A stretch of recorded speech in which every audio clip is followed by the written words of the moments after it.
The work that we've done so far has been incredible. The team has really come together nicely. There was a really good rhythm.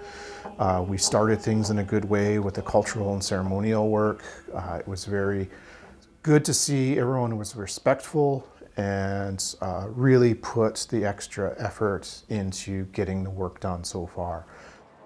So at this point, we've acquired over 50 grids of data. And so next, we take all that information that we've taken out of the GPR, transfer it into our computers in our labs, and then we begin the processing and visualization of that data.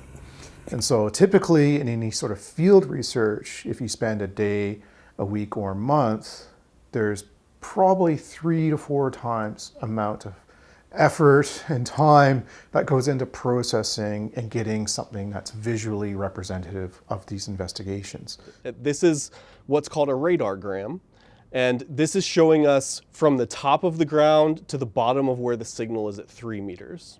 Okay. When we first look at it, it looks like static on a TV screen. That's normal. The ground is going to look like that because it's all very uniform. What we're looking for are anomalies that are out of the uniform. So rocks or metal pieces, anything like that is going to show up as a signal in that static field, and that's what we're looking for. You can see here there's a big gap, and that's because there was a tree here that we had to avoid, so we couldn't scan through. And you can see all of the kind of roots around here. And then when we do the interpretation, there are 2 of us currently. We're training up more, and we do the interpretation separate so that we're not biasing each other's results.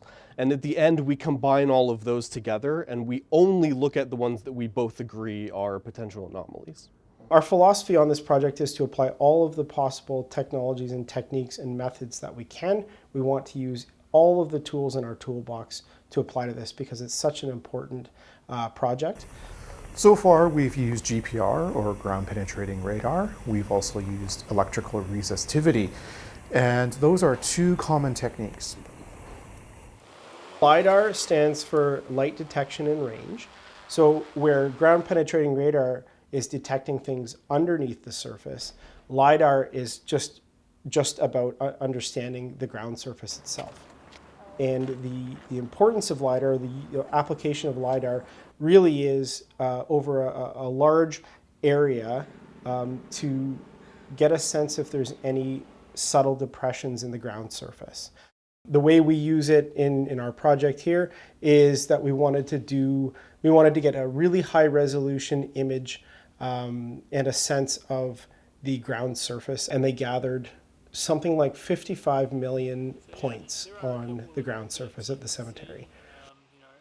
The first step is to upload the raw data onto the program, and 55 million points of data just looks like a paintbrush has just painted over the surface. And so what you need to do is you need to apply some filters to start looking at the differences in intensity of the points, and that is where your picture is going to come right out. And as soon as we do that, you can identify even grave monuments, but also trees and structures like a house and roads and even power lines here. And so by combining LiDAR data of the ground surface with the ground penetrating radar, you are layering in techniques and you're layering in data, and you have a greater confidence that there might be something under the ground at a certain location. So it's going to take some time, 3 to 4 months, but that's already started. And so we're moving ahead with finishing up what we did this past August, and then prepping for what we're doing next.